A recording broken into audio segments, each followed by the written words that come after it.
Puputan Margarana. Kedatangan sekutu di Indonesia menimbulkan berbagai reaksi dari masyarakat, apalagi dengan memboncengnya Belanda yang ingin menguasai kembali Indonesia.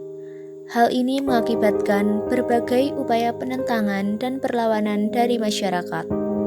Salah satu bentuk perlawanan masyarakat adalah Perang Puputan Margarana, yang merupakan sebuah perang kemerdekaan yang puncaknya meletus pada 20 November 1946. Perang Puputan Margarana terjadi di Margarana yang terletak di utara kota Tabanan, Bali, antara pasukan Indonesia melawan Belanda.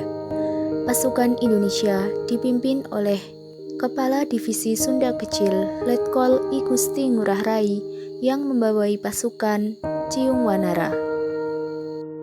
Puputan Margarana dilatar belakangi oleh hasil perundingan Linggarjati antara Belanda dengan Indonesia.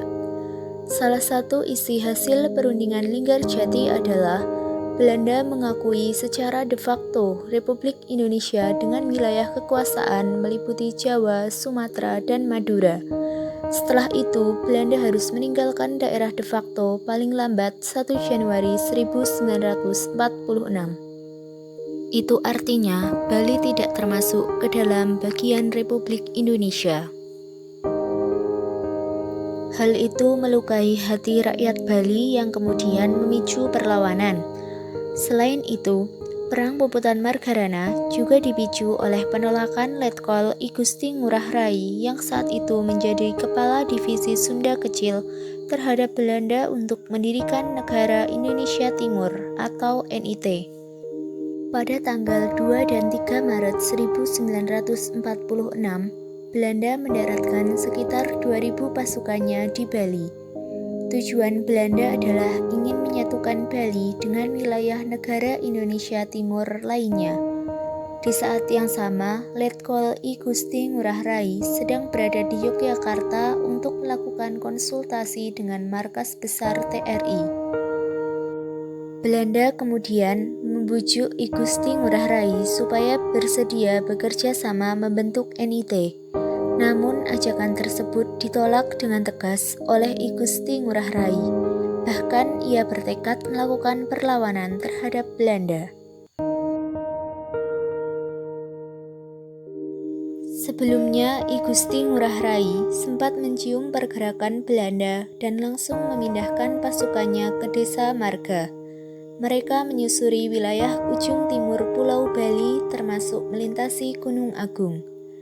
Namun upaya itu dapat diendus Belanda yang kemudian berhasil mengejar pasukan Ciung Wanara. Dalam pertempuran itu, pasukan Ciung Wanara sebenarnya sempat berhasil memukul mundur pasukan Belanda.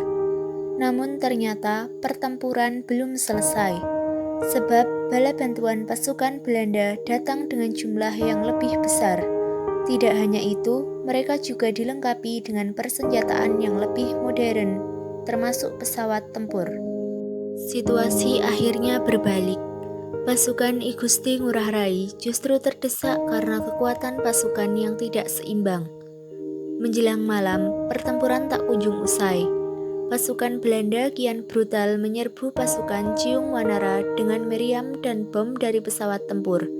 Hingga akhirnya pasukan Ciung Wanara di bawah I Gusti Ngurah Rai terdesak di wilayah terbuka di area persawahan dan ladang jagung di kawasan Kelaci, Desa Marga. Dalam kondisi terdesak itulah, I Gusti Ngurah Rai kemudian mengeluarkan instruksi puputan atau pertempuran habis-habisan sampai titik darah penghabisan. Dalam pandangan pejuang Bali itu, lebih baik berjuang sebagai kesatria daripada harus jatuh ke tangan musuh. Pada tanggal 20 November 1946 malam, I Gusti Ngurah Rai gugur bersama pasukannya.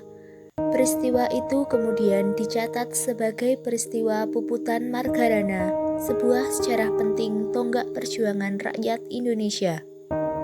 Kekalahan pasukan I Gusti Ngurah Rai kemudian semakin memperlancar usaha Belanda untuk mendirikan negara Indonesia Timur. Beruntung itu kembali gagal setelah Indonesia kembali menjadi negara kesatuan pada 1950. Perang Puputan Margarana membuat I Gusti Ngurah Rai dan 96 anggota pasukannya gugur, sedangkan di kubu lawan sekitar 400 orang tewas dalam peperangan. Untuk mengenang peristiwa Puputan Margarana, dibangunlah monumen Taman Pujaan Bangsa Margarana di daerah Kelaji, Kecamatan Marga, Kabupaten Tabanan.